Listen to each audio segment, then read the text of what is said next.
Welcome to Positive Philter with your host, Philip Wilkerson, a podcast that focuses on friends, family, health, and career, with a little self-help along the way. Please join me in this journey for self-improvement, and I hope what I have to share will make you a better person, thus making the world a better place. I hope you enjoy the show. I hope you enjoy the show.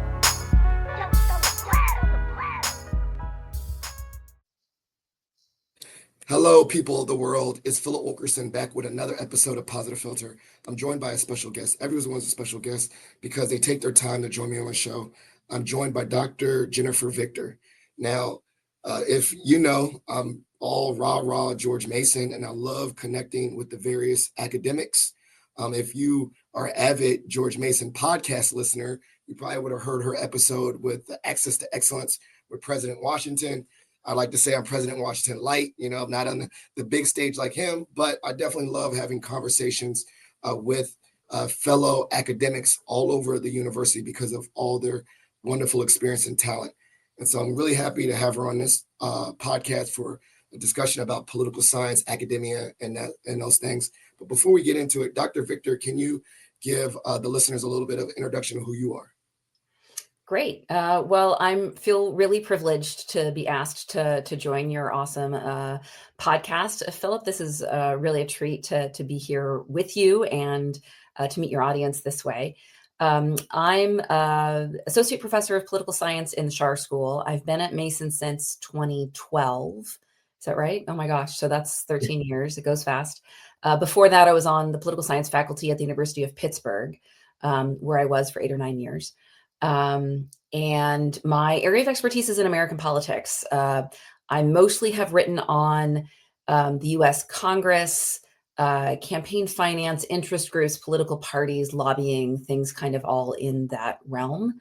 My first book is a co-authored book about 10 years ago that focused on legislative member organizations, which are these like clubs on Capitol Hill that members of Congress join. It's co-authored with Niels Ringe, who's a specialist in the European Parliament. So lots of legislatures around the world have these club-like organizations that their members join.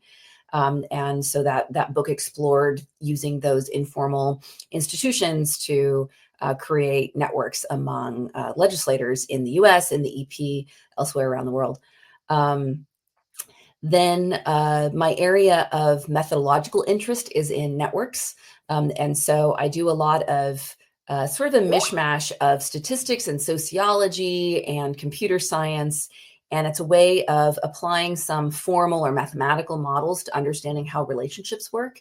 And so I've been, for the last number of years, applying various social network and analytical tools to questions of politics, particularly related to the US Congress.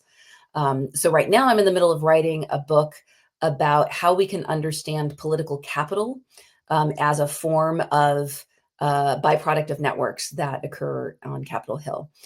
So I look at campaign finance connections and caucuses and committees and all of these ways that members of Congress are connected with one another, and use that to help us understand how people get powerful or get into positions of power or influence or formal and informal and all this stuff. So that's kind of where my research lies and where some of my research interests lies.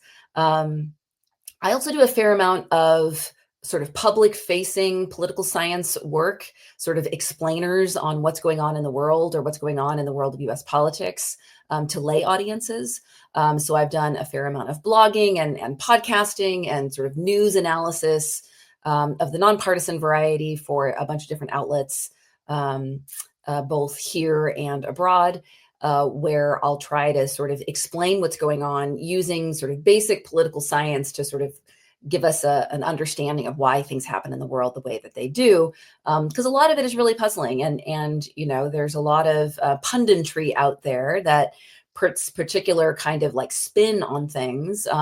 When I really find it personally comforting, or like my happy place is to use sort of a scientific lens. Like, what do we know about how things happened in the past, or what we know about how theories work, or what the data tell us, and how we understand why things happen the way they do. So I do a fair amount of that. The other couple of sort of semi-professional hats that I wear is for about 10 years, I've been on the board of directors of a nonprofit nonpartisan organization called Open Secrets, which is, and their website is opensecrets.org.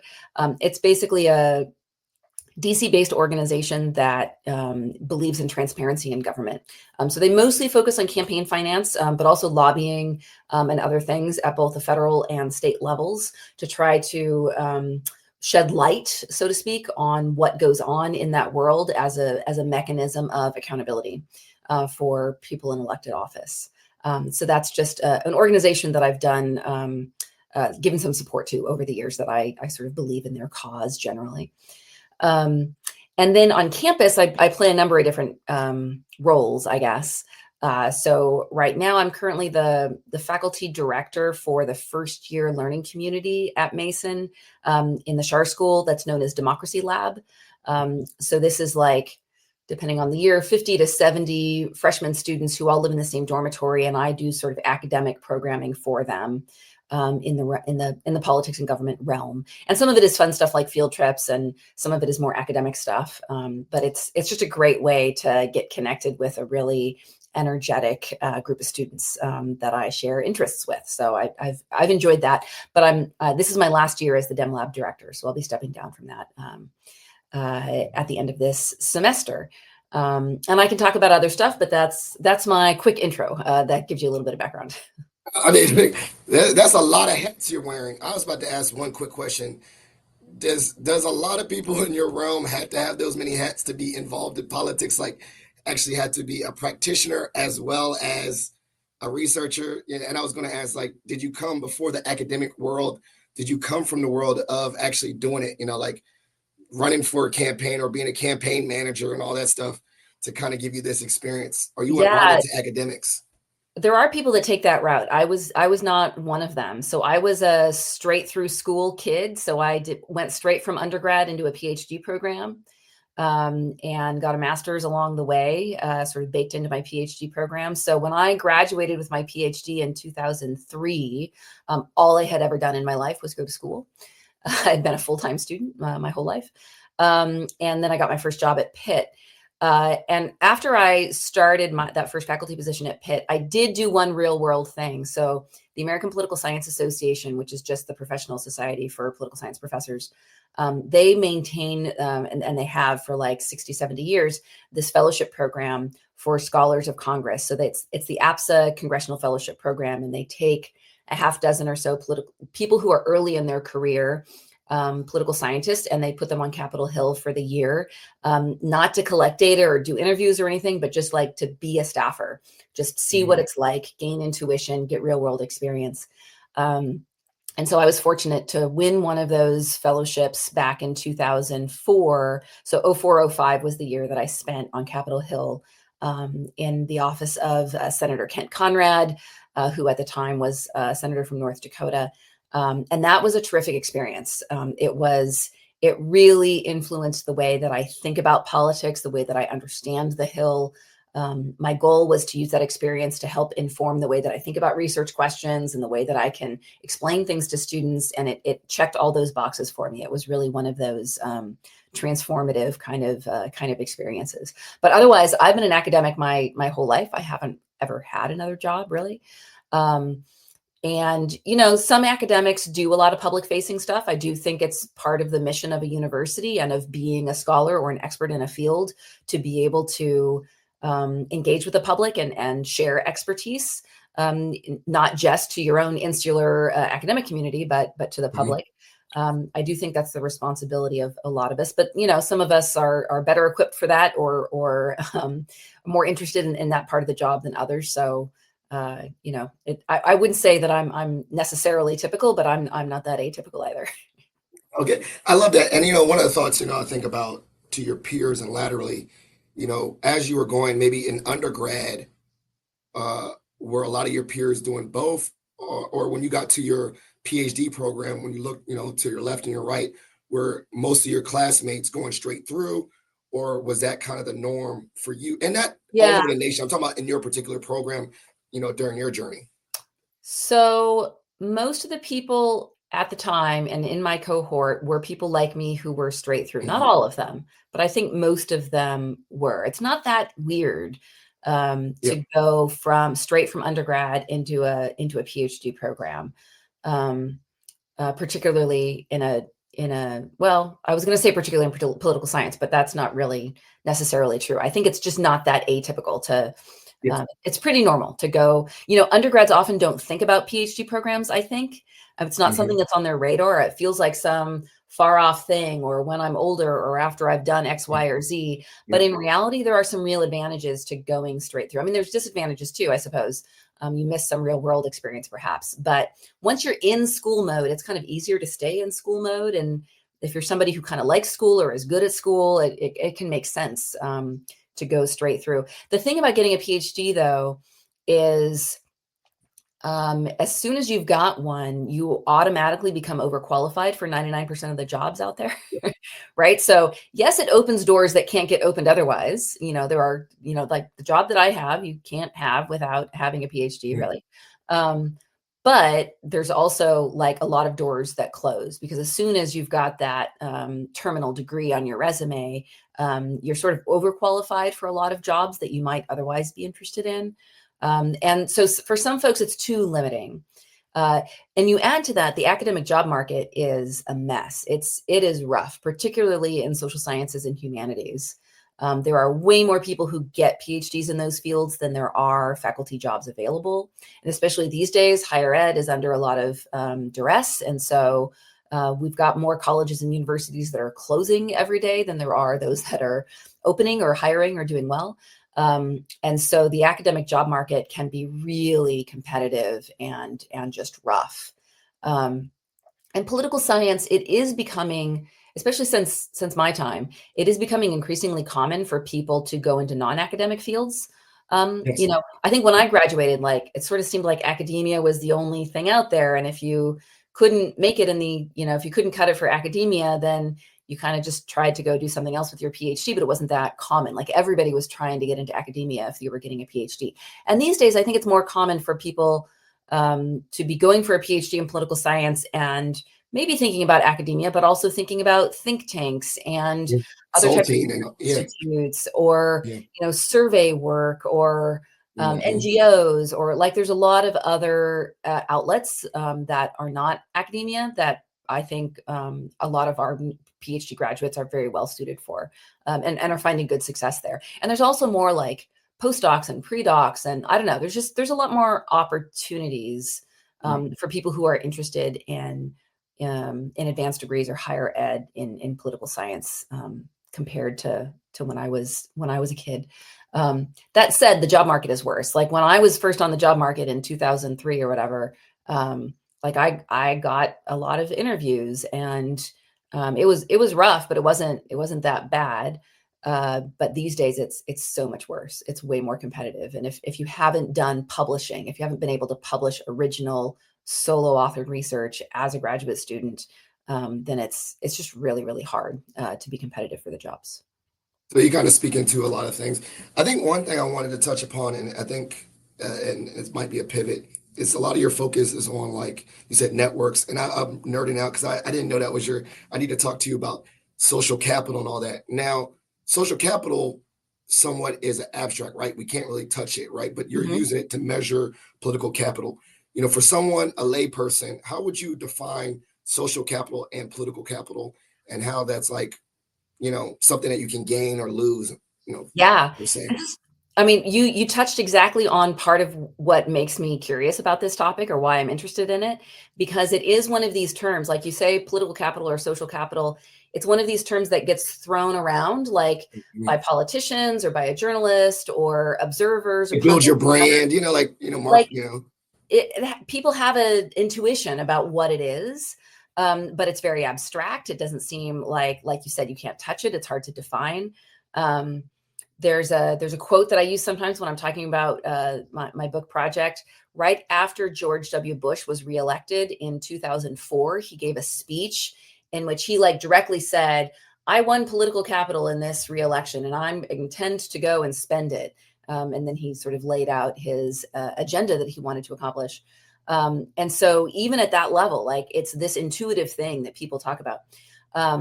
So there is a small literature in political science on political capital. but it's not particularly formal or well focused. There's a much larger literature in sociology on social capital. Yes. And that is pretty descriptive, but it's also like there's more than one definition of how you think about what social capital is and so forth. So what I'm doing in my work is I am thinking of political capital as what I call an emergent property from a network. So networks, and a network is really anything that has relationship Yeah. with other things, right? So you could be talking about like anything from pea pods to, Yeah, like people, when you draw, like like when you draw a circle institutions. and you say me, and then you start adding your relationships, Yes, like or spider exactly, web, my name is Philip, and then here's my friends, and 10 degrees of six exactly. degrees of Kevin Bacon, and you draw That's it it. out. That's a network. Exactly.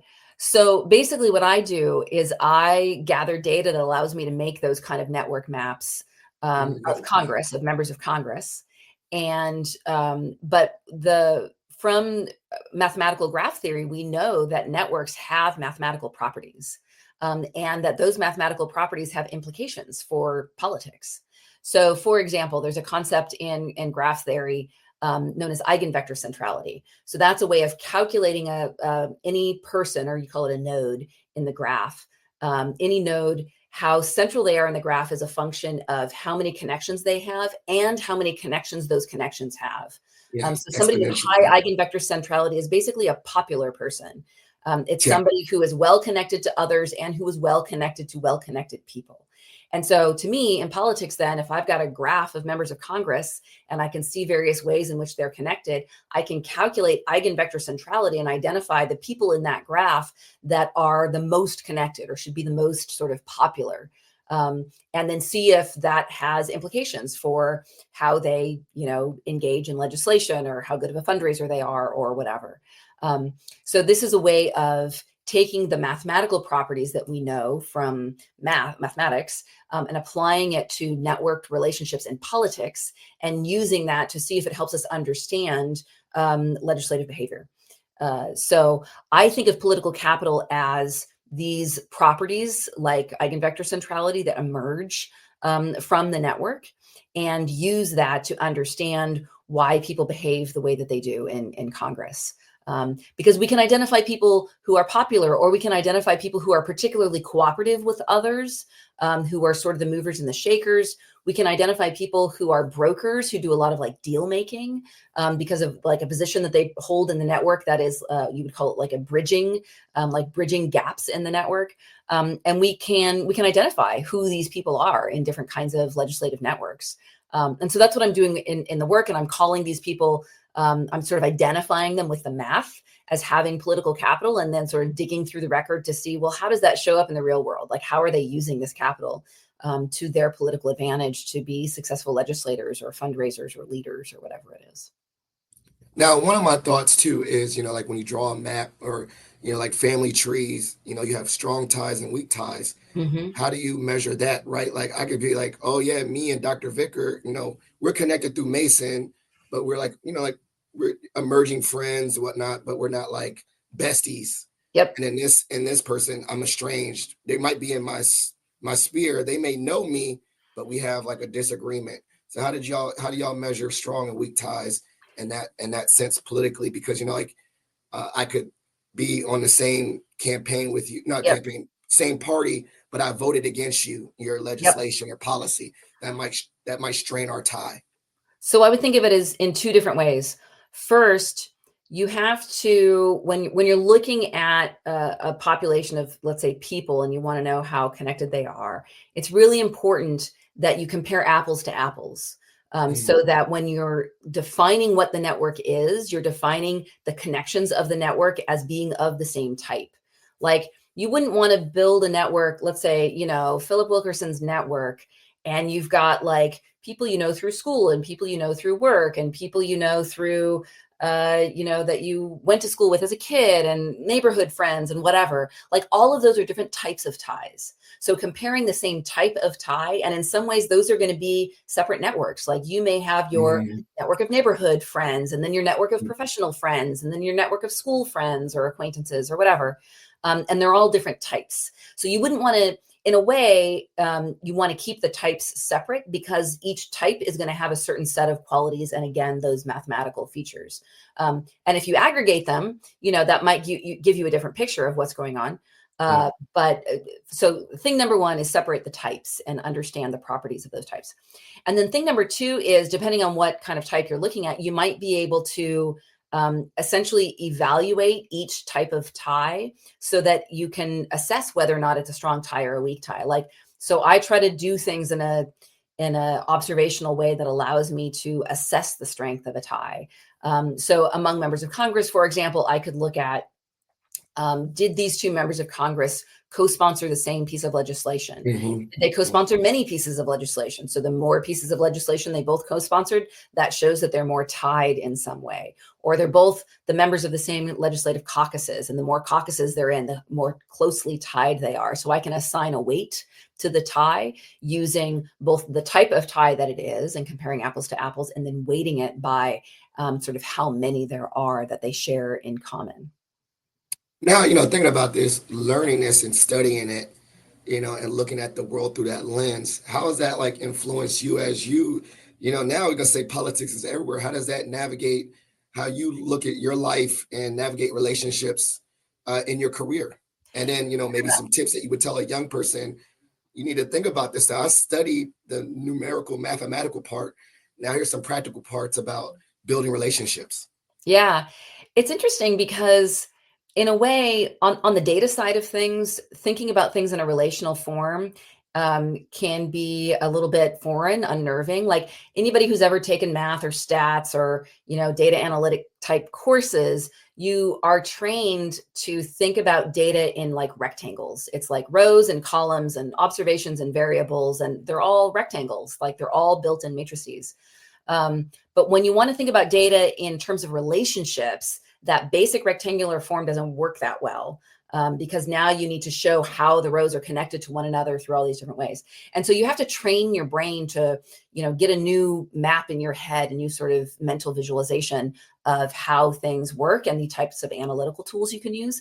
But once you learn those, and your brain sort of starts to develop some intuition about it. Like I'm at a point now where, like you said, like everything is networks, everything is politics, everything is networks. Like I see connections everywhere I go, and I'm sort of constantly like updating my own mental maps about how things Yeah. are related. And there's lots and lots of words that we use in discussions of politics that are relational, like even just the everyday words that we use to describe like ideology or connections or I don't know, how people get advantaged in political situations or bias or whatever. Yep. Like a lot of these are very relational terms, either spatially or using sort of a layman's version of the graph theory that that translates into the math. So once you see it, you can't unsee it. And so I kind of like that part. I like teaching political networks classes where I can help students sort of have that light bulb moment and then they see it everywhere. Because politics is naturally very relational. Like there's a whole subfield in political science that's literally called international relations. Like it's right there in the Yeah, title. relations. Yeah. Like it's how things are related to one another. Lots of poli-sci students get exposed to game theory, or maybe they've come from economics where they've learned some game theory. Game theory is all interactions. It's all, strategic interactions. Gamification, electoral map, points, all that stuff. Exactly. So there's lots of applications of this stuff all over the place. So I feel like the more people we get thinking about the world in this way and sort of trained to use some of these analytical tools, the more insights we'll be able to apply to all the different places that we see this stuff. But then you also asked about sort of translating that into one's own professional network, right? Yes. So, and this is of course a related thing, but a whole different set of skills, right? So in my career, I have been able to build a pretty robust professional network for myself, but I'm not sure how much. I don't know. Maybe I'm wrong about this, but I don't know how related these things are. I say that, but then there's an annual conference. The 18th annual is coming up this year of political networks, And it's just, gathering of academics and papers and training and workshops and blah, blah, blah. And it's a terrific conference, but I have found that people at that conference, for whatever reason, like they're a little bit more social, they're a little bit more extroverted, they're a little bit more like, I don't know, kind.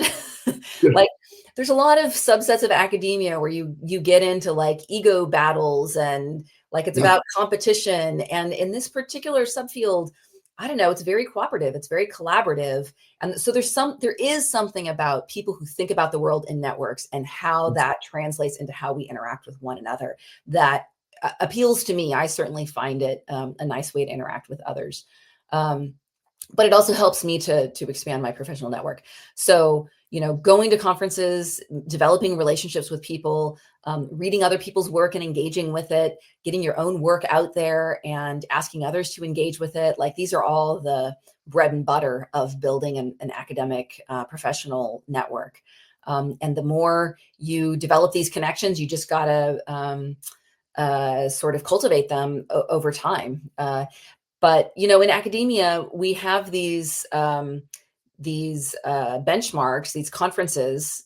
Some big national conferences, little regional conferences, special topics, whatever. But these are some of the best places to go and really hone your skills in engaging with people and talking with one another about work and finding points of connection, points of commonality between what you're doing and what somebody else is doing, and helping others advance their own work.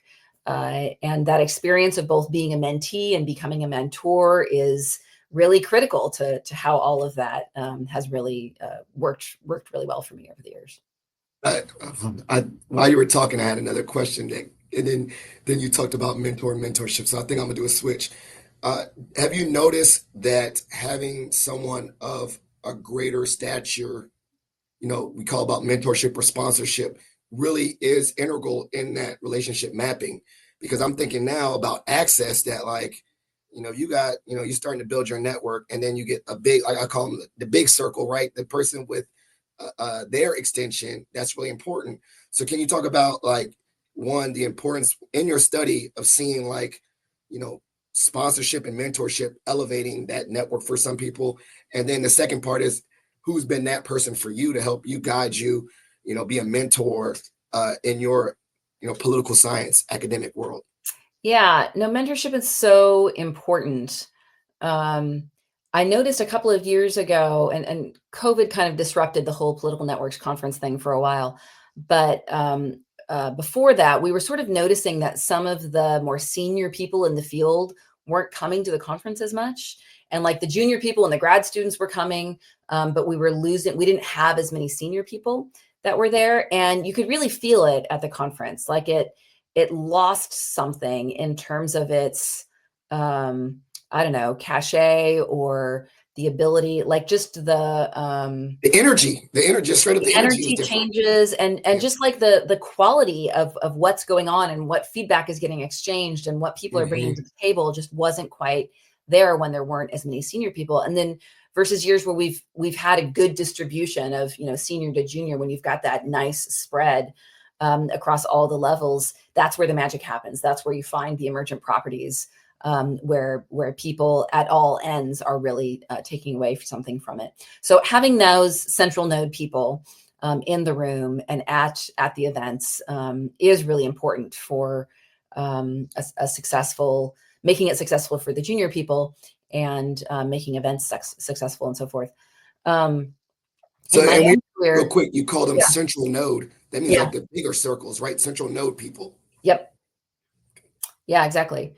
Um, And in my subfield, both in legislative politics and in the more technical side and political methodology, these are both really male-dominated subfields in political science. And so I have been connected over the years with a number of different efforts or organizations that aim to help advance and connect people who are from underrepresented populations in those subfields. So I've been particularly connected with ones that are focused on women in these subfields. And those have been terrific opportunities through some of those. So there's one called There's one for a while called VIM, Visions and Methodology, that had a whole infrastructure and conference. And there was another one that's going now called Women in Legislative Studies, that's more focused on various types of legislative politics and scholarship. But these venues tend to be really collaborative. They tend to, again, have like the senior to junior infrastructure that's really critical. And so I've developed really great relationships with people like Elizabeth Gerber, who's a senior faculty member at the University of Michigan, Jan Bach-Steffensmeyer, who's at Ohio State, David Lazar, who's at Northeastern, and just a number of people throughout my career who are really senior people that have been encouraging. And, they'll read my work. Or another person that comes to mind is Scott Adler over at UC Boulder in Colorado. They're willing to put some effort into mentoring younger people and reading their work and helping them to get their things published and out there. And so now I'm finding myself in the position where I go to conferences now, and I'm one of the more senior people, and I'm providing that same kind of role for other people who are coming up, and it's very rewarding. I have a question. Do people that are central nodes know they're central nodes? Do they feel it? Do they feel like they are? Because I'm always saying this, because every time I met someone of stature, they're almost like, I can't believe I'm here too, right? This humility, and then they don't view themselves as the big circles, right? They're just like, I was trying to do the best I can, like, I would I say don't know. I'm sometimes just curious to yes. that thought. Sometimes yes, sometimes no. I think sometimes it's also like context dependent. Like in some Yes. contexts you feel it, in others you don't. Because Yeah. I mean, even at like high levels of academia, like imposter syndrome is real. Like even people who have achieved a lot in their careers, who are well published and received awards and promoted to positions and so on and so forth, will often, like, anybody can be struck by I'm not good enough, I haven't achieved enough, I'm not smart enough to do this thing, or I don't know. That's maybe that sense of I'm an imposter in this space. How can I, why am I pretending to be here or whatever? And that's just sort of a psychological self-defeating thing, but it's really a universal sentiment that a lot of professionals across a lot of different fields at all levels will often be confronted with. And so again, having mentorship, having networks of support of peers who are, working on the same kind of either topics or facing the same kind of challenges that you are is really important for addressing some of that. Now, it goes without saying, I'm surprised I made it this far in the podcast without mentioning that I'm a member of Alpha Phi Alpha Fraternity Incorporated, the oldest. And so I'm saying that to say that the groupings of, other spaces influence, we have brothers on the hill, alphas on the hill and all that. But you spoke about these clubs. Can you explain a little bit? Because I think there's some intersection. They're kind of like fraternal. They're not, you said they were social clubs. Can you go back to that earlier research about the importance of these Yeah. spaces that people get themselves involved in? So on Capitol Hill, formally they're called congressional member organizations. They're most commonly called caucuses. And Yes. some of them have been around for a long time. So you may be familiar with the Congressional Black Caucus. Yes, I am. Yeah. Like there's a Congressional Black Caucus Foundation. Like there's a whole infrastructure set A up. whole week. They have a whole week, Yes, events and stuff. like that is a very sophisticated, very tight network. But there's hundreds and hundreds of caucuses on Capitol Hill. Some of them are very like formal and sophisticated and well resourced, like the Black Caucus. Like there's for whatever reason, some of the disease caucuses are really big. So there's a Parkinson's caucus and an Alzheimer's caucus, diabetes caucus that are really big. I think the healthcare lobbyists are good at helping to keep those things going. And some of them are not very sophisticated at all. They maybe just have a few members. Like there's a beer wholesalers caucus, and there's a caucus on Ethiopian Jewry. And like, there's just, think of a policy area or a region of the world or a constituency in the country, and there's probably a caucus for it. Basically like a RSO, like a registered student org, but for the government. Yeah, basically. You got the big, Black Student Alliance, and then you got the Pokemon Club, like exactly different levels. Exactly. It's exactly the same way on Capitol Hill. The ones that are really well formed are those that often have organizations outside of Congress that support them in some way, that help Mhm. keep the engines running and help with member recruitment, or they host events, or they'll provide lunch at a meeting or whatever. Those types of groups tend to have a lot of momentum.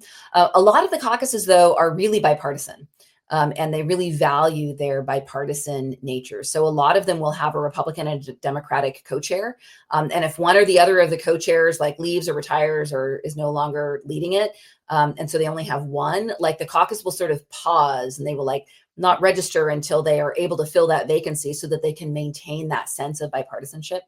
That has been true for a long time. As Congress gets more and more polarized on partisan lines, I was literally I about to keep ask that. expecting that aspect of it to go away.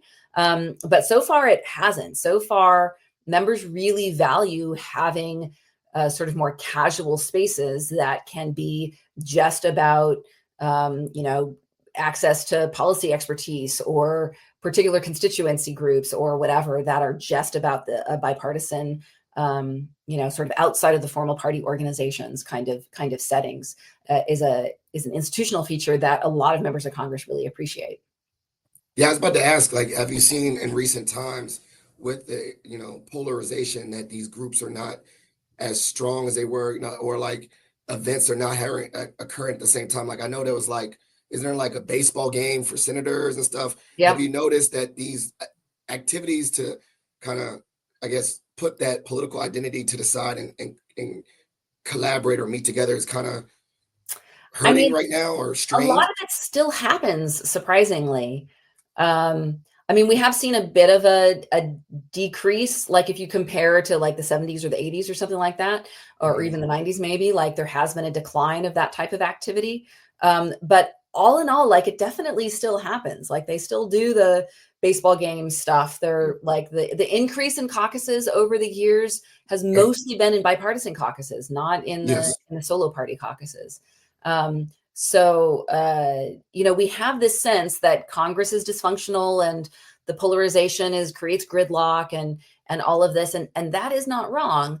But at the same time, there is still a whole lot of cooperative behavior that happens on Capitol Hill, even amidst what the media tends to show us about how sort of vitriolic things are. A lot of that is performative, and it's about maintaining some type of party network that's important. But sort of behind the scenes and the day-to-day stuff that members are doing and care about, there really still is quite a bit of both cooperative and cross-partisan activity that goes on.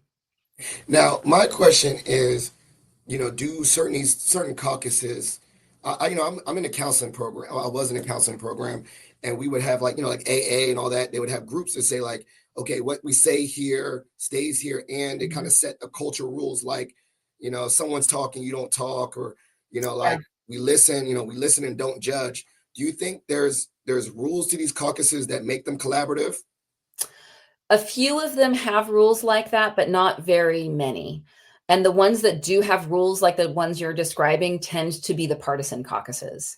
So I mean, the Blue Dogs have kind of died out, but the Blue Dogs had really strict rules for a while.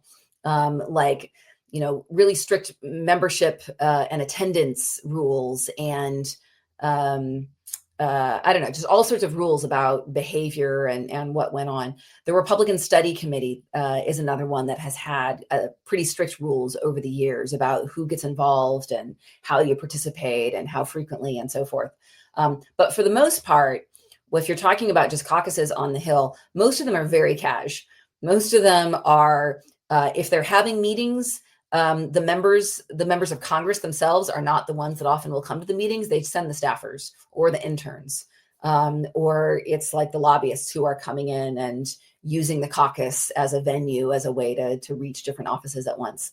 Um, and that very casual nature to them, in my mind, gives them an institutional advantage because it creates a sense of flexibility and it creates a sort of resilience across the network because they tend to be not very well structured or not very firmly structured. So if you're looking for structure in relationship networks in Congress, like you've got the parties, you've got the committees, like there's a lot of rules that go on that structure a lot of the way that people interact. But the caucuses are a space where there aren't so many rules, and there is a lot of things that can go on kind of under the radar in a way that I think can be really helpful. So I have a paper that was recently published that shows that the way that members are connected through all of these bipartisan caucuses actually does facilitate some bipartisan cooperation. So I show that the more connected, like if you are a Republican and I'm a Democrat, the more connected we are, cross-partisans are through caucuses, the more likely we are to vote the same way on roll calls. And it's not a lot. It's like a few roll calls a year. It's not enough to overcome partisan polarization. But there is sort of a real effect of cooperation that comes from these things. And then my last part, and then I would like to get to our next segment of the show, is how have you seen these conversations or dialogue show up in academia, particularly with students? I think I'm always curious to see how the outside world influences the dialogue that you see within the classroom.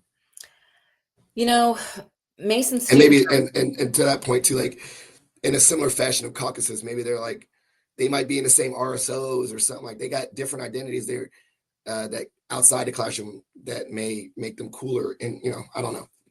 Yeah. I mean, my main experience with students isn't in the classroom. And so that's a particular like combination of sets of students. But Mason students are awesome. They, come from diverse backgrounds. They come with all different kinds of perspective and life experience and world experience. And all of that makes them really great students of political science because they are coming at it from these various contexts, and you put them in the classroom where they listen to one another about the different contexts that they're coming from. And it just makes from my perspective, a very rewarding and rich classroom experience. It also makes for a very curious student population, right? So students are coming to the classroom with all kinds of questions, rightfully so, about what's going on in the world and why things are happening. And sometimes with strong opinions about things. But honestly, in political science classrooms, it's not, political science is not debate club. It's not like a place to go and convince people that your policy preference is right. Like, that's not what we do. Like, it's a place to be curious about why things happen and to apply social science theories and tools and data to help us understand why things happen. And so even when students are coming into the classroom with really well-formed opinions about things, I don't tend to find that gets in the way of what we do in terms of answering questions about how the world works using social scientific tools. Like I don't need to know what your opinion is on any matter of the day in order to teach you how to engage in causal reasoning with a political science question, right? So I don't care what students' opinions are. I don't seek them out. I mean, they can share them if they want to, but it's like not relevant to what we do in a way, because nobody's coming to the classroom to try to convince somebody else that one thing is, one attitude or policy position or whatever is correct and another is wrong, in the way that they do kind of in the punditry world. Excellent. So we're going to the last part of the show called Shot for Shot. You get to ask a random question. I get to ask a random question. You will go first, I go first. You go first because I don't know what I'm doing.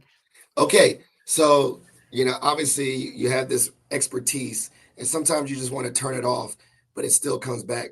So, what other aspect, or, like a hobby, sports, maybe, trash TV, are you trying to really enjoy it, but then your political hat comes on?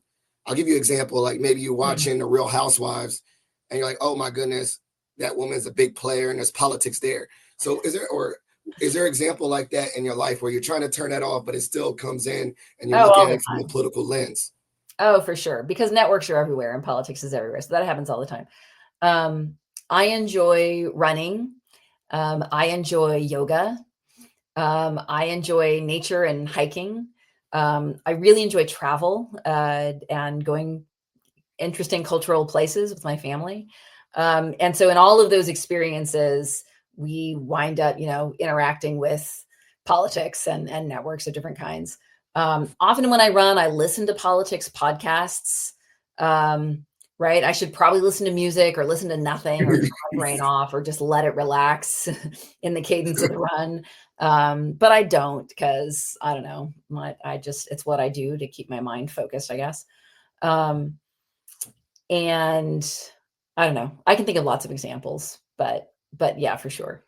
I got another question, and then you can ask me yours. So I'm running for the unofficial mayor of Mason, unofficial.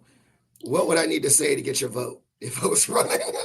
How does this election work? I have a lot of questions about election I don't know. integrity Well, see, here. the thing is, I say I want to be the official, and I want someone to challenge me, and then we would have like a runoff.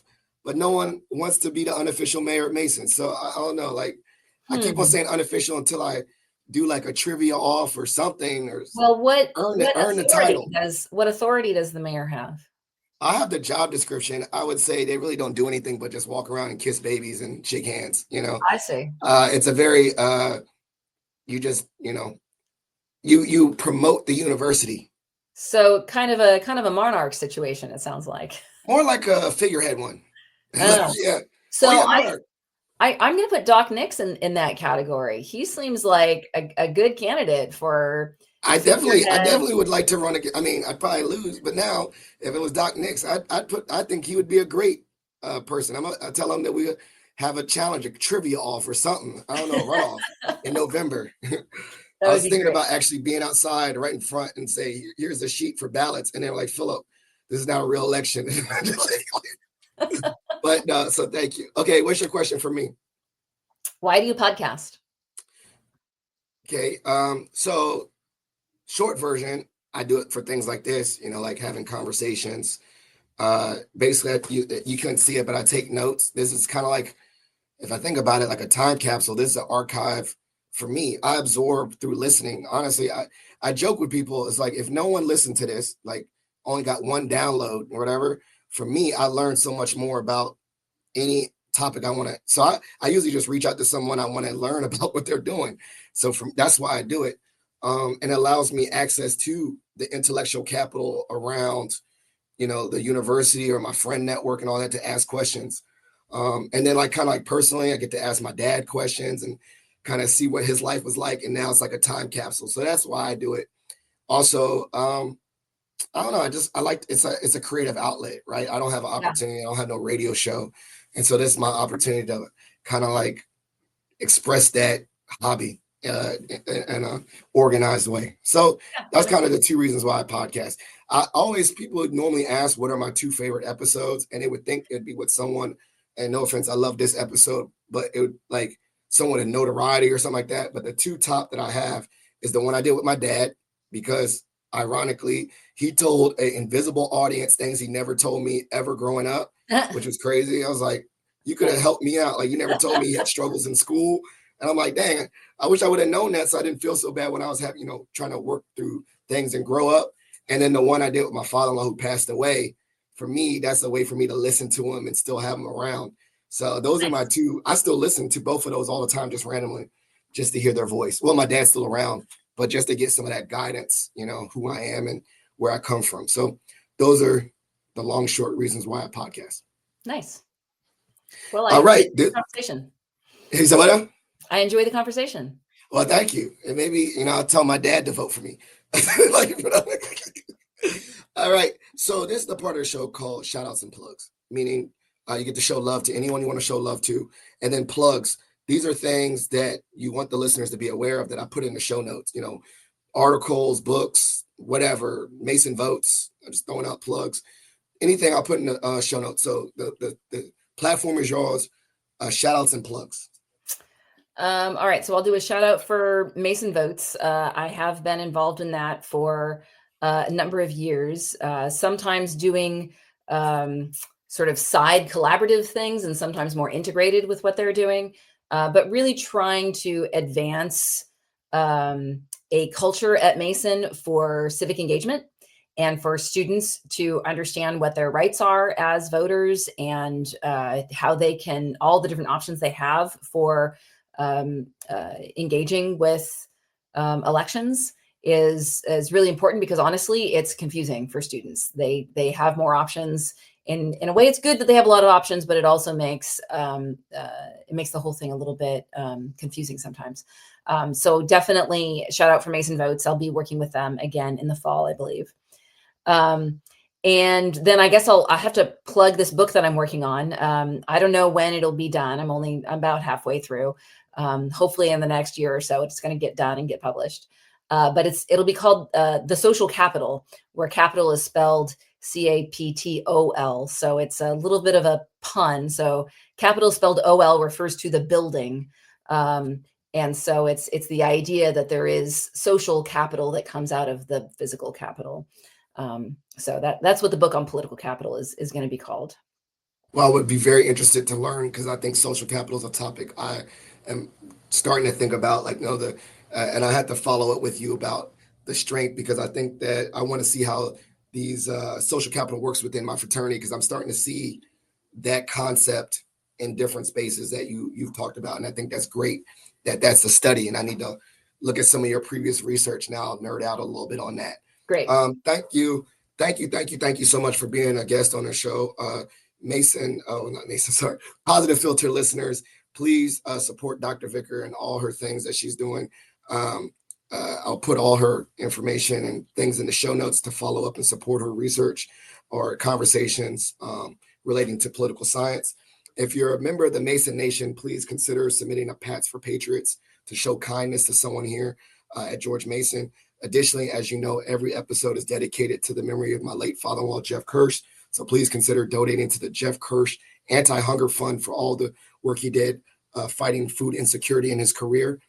This is a great episode. Like, subscribe, give it a view, whatever you're listening, share it with a friend. But thank you so much for listening. Thank you for listening to Positive Philter, a podcast that focuses on family, friends, career, with a little self-help along the way. If you enjoyed this podcast, please share it with your family and friends, and like the Facebook page, Spreading Positivity of Movement. Thanks for listening.